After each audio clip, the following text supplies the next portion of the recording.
La parole est à notre collègue Patrick Chauvet pour le groupe Union centriste. Monsieur le Président, Mesdames et Messieurs les ministres, mes chers collègues, ma question s'adresse à Monsieur le ministre des Transports. La voiture électrique est sans conteste la star du mondial de l'auto. Et pour cause, puisque la vente des véhicules thermiques sera interdite à partir de 2035. Si cet objectif se justifie sur le plan environnemental, il fait peser un risque majeur sur l'industrie automobile française. En l'état actuel des choses, généraliser la voiture électrique, c'est dérouler le tapis rouge à la Chine. Les grands constructeurs européens ont consenti des investissements colossaux pour améliorer les performances écologiques des moteurs thermiques. Avec le tout électrique, ces efforts sont passés par pertes et profits. Nous sommes en train d'offrir une industrie d'excellence à l'Asie. Aujourd'hui, la moitié de la chaîne de valeur du véhicule électrique est encore située en Asie. La Chine contrôle 56% de la production mondiale de batteries. Des batteries dont nous devons importer les principaux composants quand nous les fabriquons ici. Résultat, nous ne sommes pas compétitifs. Les voitures électriques chinoises coûtent 20 à 30% moins cher que les européennes. Les constructeurs estiment qu'il leur faudra entre 5 et 7 ans pour résorber cet écart. 19% des voitures électriques vendues en Europe sont d'ores et déjà fabriquées en Chine. Et ce ne sont pas les dispositifs d'aide à l'acquisition d'une voiture électrique qui vont les aider. La location avec option d'achat ne sera pas possible avant 2024. C'est bien pour cela que vous venez d'augmenter la prime à l'achat qui va passer de 6 à 7 000 € pour les ménages les plus modestes. Ce faisant, nous allons massivement subventionner les constructeurs chinois.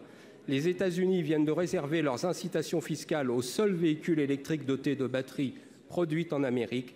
Ne peut-on pas aussi cibler nos aides sur les constructeurs européens? Je vous remercie.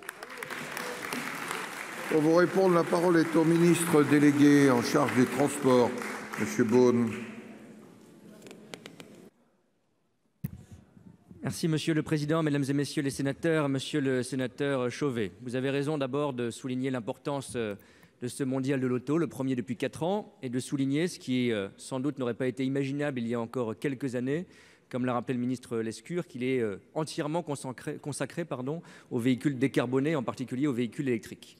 Vous avez raison aussi d'alerter sur les risques d'atteinte à notre souveraineté et de protection nécessaire de notre filière automobile. Face à ce risque, vous avez 2 réponses possibles. Soit nous considérons que le choix de la décarbonation, de la transition écologique pourrait être remis en cause.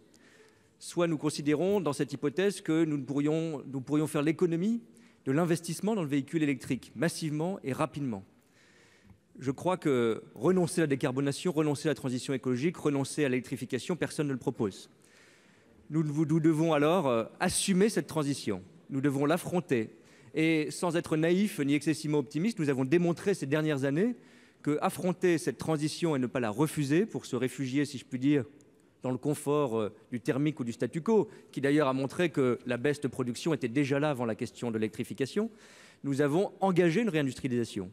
Et il y a 5 ans, nous n'aurions pas pensé que la France aurait pu, vous avez souligné ce point, commencer à produire des batteries et retrouver progressivement et rapidement son indépendance, car le président de la République a fixé ce cap, il est aujourd'hui crédible. Nous pouvons, sur les batteries, atteindre l'indépendance de production d'ici 2027. Et donc la transition électrique, nous devons la mener en réindustrialisant, en investissant, en soutenant l'achat de véhicules électriques et en incitant notre filière, nos constructeurs et l'ensemble de l'écosystème à produire électrique en France et en Europe. On ne peut pas renoncer à cet objectif, on peut en revanche l'affronter en construisant une filière. Et c'est possible, votre département de la Seine-Maritime le connaît, avec la transformation en cours des sites de Renault en particulier, à Cléon et à Dieppe. Ce qui paraissait improbable il y a quelques années est en cours. Et donc relever ce défi de l'industrialisation électrique en Europe, nous pouvons le faire. Cela nécessitera en effet réformer nos outils de concurrence, réformer nos outils de protection commerciale, aller vers la réciprocité et faire en sorte, vous l'avez dit, que les aides que nous devons aux consommateurs et aux constructeurs ne soient pas ciblées vers ceux qui, de Chine, essayent de gagner notre marché aujourd'hui. Merci. Quelques secondes, Monsieur Chauvet, non? Merci, Monsieur le Président. Oui.